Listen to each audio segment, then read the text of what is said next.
Steve Langdon, getting inducted to the Anawarks Hall of Fame here tonight. What does that honor mean to you?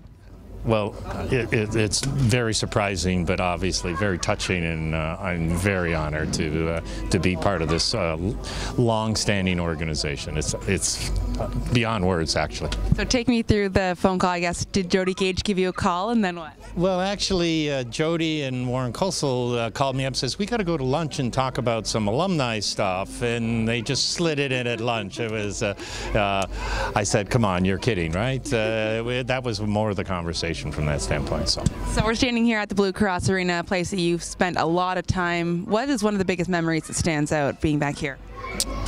Well, you know, actually, and I'm having difficulty remembering all those vivid moments on the ice or a goal or whatever the case may be, but certainly it's the fans and the teammates that I remember the most, and you know, certainly the stories that go along with all of that. You know, the rink transformed a little bit back in my day, from my day back when we still had the stage on the one end, and the visiting team went down into the bowels of this building and everything else. But it's pretty surreal feeling and opportunity to come back here.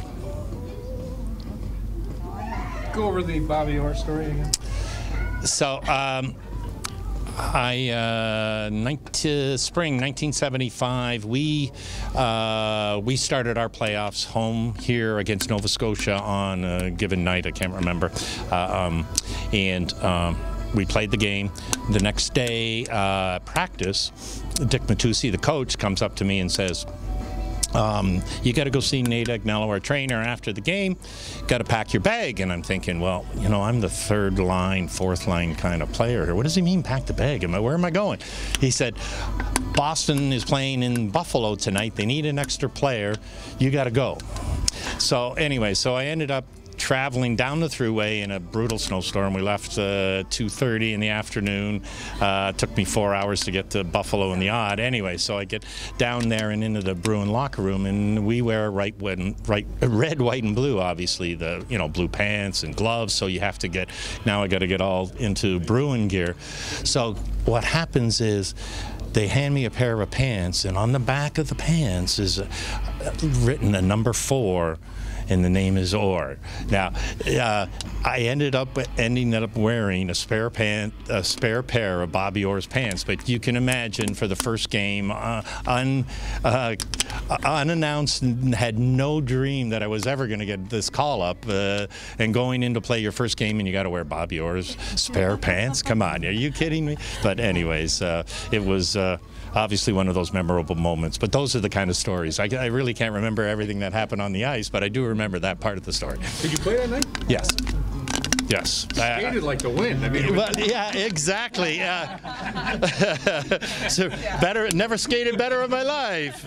Actually, ended up playing on a line with Don Marcotte, Greg Shepard, and we were kind of the checking line again. I played a lot of shifts against the French Connection. Can you imagine that for the first game here? And I'm playing right wing trying to cover Rick Martin. And I was reminded yesterday by one of your fellow reporters that he looked up the stat sheet, and maybe I didn't do so good because Rick Martin scored 2 goals that night and Bruins lost 4-2. The other story was I did get an assist. It was a picture-perfect pass. No, it wasn't. I got pinned up against the boards right of the Sabre goalie by Jim Schoenfeld.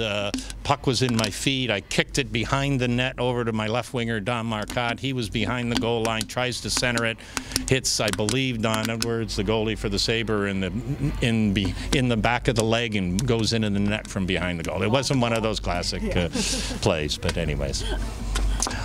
So that's that story.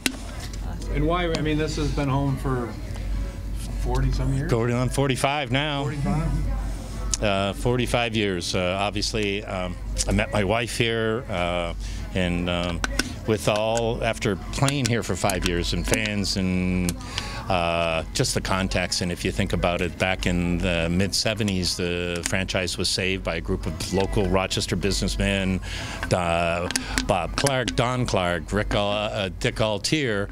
Well, as you're playing 5 years, there's a lot of contacts to find jobs when you get done with this career. And obviously my wife was from here, so it was natural to stay here. And you left the game after your 2 best years, numbers-wise. Yes. The end of the Bruins franchise at the time. Transferring over to the Sabres. I did get an invite to Sabre camp in September '79, but I was coming in as a free agent. And obviously they had a lot of guys on contract that were coming up from Hershey and everything else, and I did not get offered a contract and decided that maybe that was a sign it was time to move on to the next career. My wife and I had our first child in June '79, so I didn't want to pack them all up. If we were veteran parents that we became in a few years, we might have done what everybody else was trying to head to Europe. But that was quite a big step for a young set of parents at that time. So.